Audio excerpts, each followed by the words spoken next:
अच्छे हैं, एकदम बेहतरीन हैं। एक बार सारे प्यारे दोस्त बताएंगे आप सब कैसे हैं। उम्मीद करेंगे एकदम अच्छे होंगे, एकदम बेहतरीन होंगे।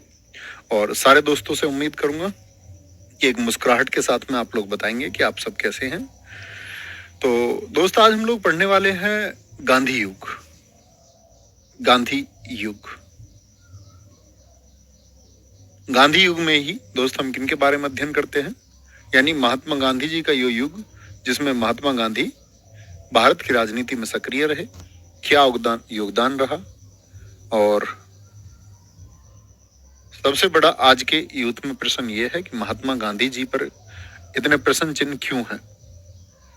जो नया वर्ग हमारे देश में आज चला, सोशल मीडिया समझे या किसी भी प्रकार से, तो आपने देखा होगा कि नया यूथ गांधी जी के एकदम खिलाफ सा हो गया।